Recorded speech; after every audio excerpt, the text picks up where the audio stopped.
Hi, Sabhi ko namaskar, Jai Shri Ram. So, after a long time, yeah, I really wanted to talk to you guys about what's happening in the UFC right now. A lot of changes are happening in around the world. So, uh, here or there, basically, I was not really able to, how should I say this? Um, if I compare to what happened in November, I'd say that I had more time to watch and um, follow it more, but because it can't really go away. So in November, what happened? Yeah, let's go back to it. I remember Israel Adesanya versus Alex Pereira 3, but one first in UFC. Alex Pereira came in. Israel Adesanya promised him a fight whenever he can come to UFC and can make his way. I'll give him a fight. He gave him a fight, lost the championship, was the biggest upset. Nobody thought it would happen, but then I think it was more of a mental crunch for Israel than it was, his techniques or his skills in the game. Uh, but he had a rematch clause. He was a champion for a long time, and I think he really deserved it. So back in the game, March probably Zara Adesanya versus Alex Pereira 4, but second in the UFC. Zara Adesanya finished that guy pretty much in the same way. He set it up. He set him up so nicely, and that man he basically he was flat down as he was a piece of wood. I have no bad feelings or no personal attacks for Alex Pereira, but then I really think Israel Adesanya is the best 185 pounder in the world right now. Not just his fighting style, but then the mentality he has is a champion mentality for sure. After losing every fight, he lost once at 205. He wanted to unite the belts, went from 185 to 205, lost the game, took the loss as a champion. Great.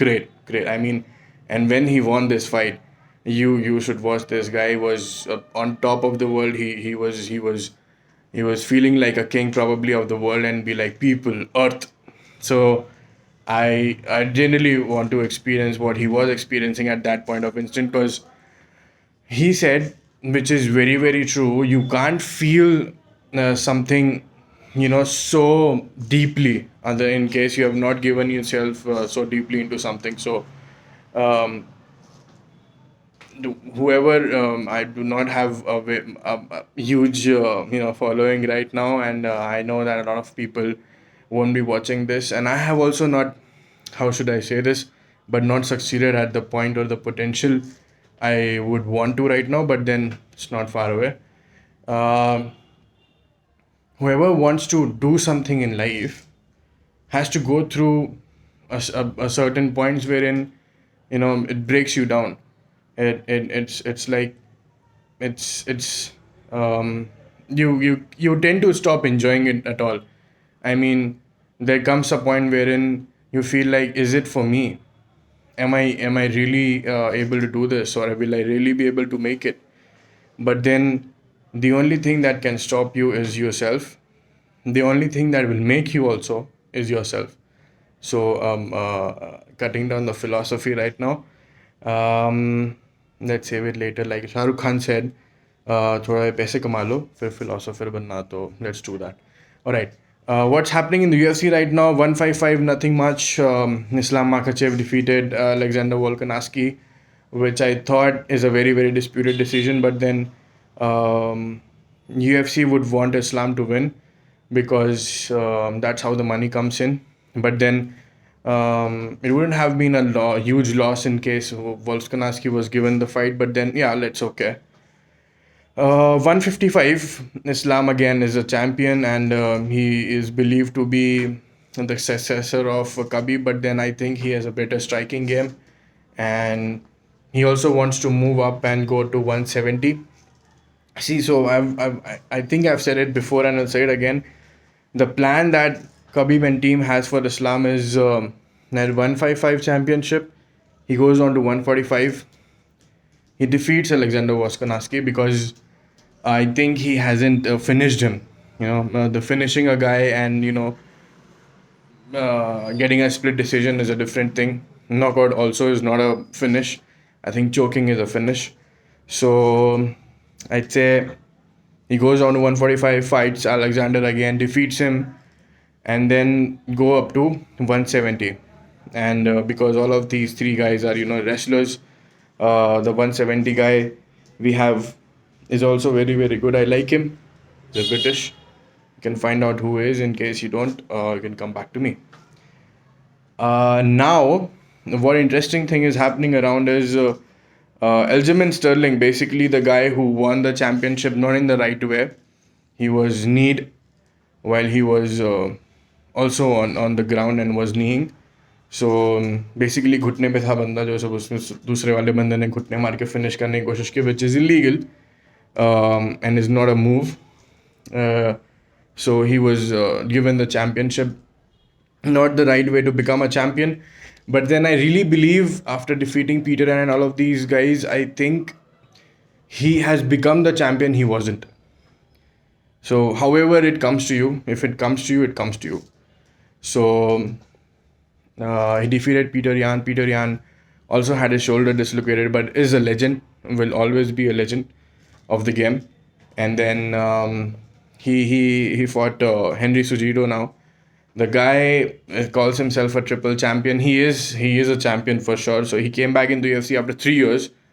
Heads off. A lot of work is required to get back in the shape. He became fat. He was gone. Like it's like Daniel Cormier comes back to the UFC now because John Jones is back.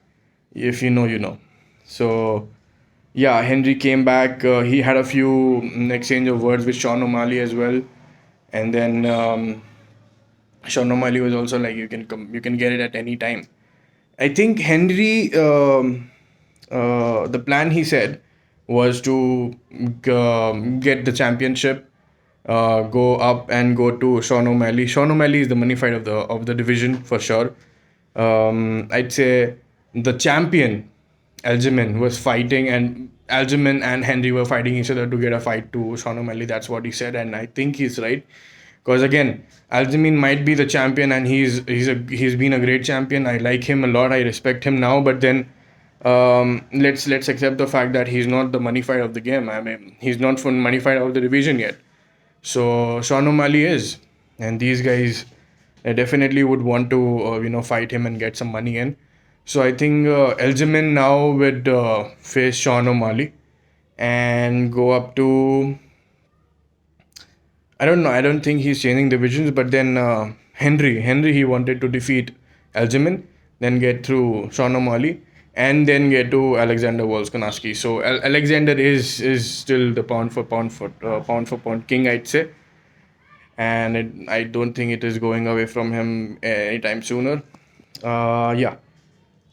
And yeah, that's about it in the UFC today. Uh, I went in Bangalore right now, so I went to. I don't know what happened, but then it came to me as in I just was Google surfing around, but Kari Siddhi Hanuman Mandir is here. Jai Shri Ram.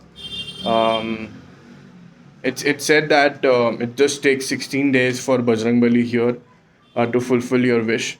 They take a coconut from you, you tie it out, and then um, yeah, after 16 days you cannot do alcohol, you cannot eat non-vegetarian for these for the course of 16 days, and you still have to be patient about it. Not just 16 days, but yeah, you can bring out the coconut and then be patient about that the god, the Lord Hanuman will do it for you, and he does for sure.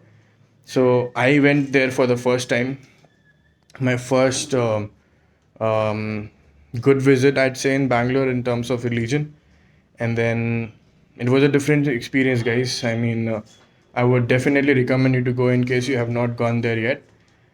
Staying in Bangalore, out of Bangalore doesn't matter, but then uh, what I found out there was a different energy,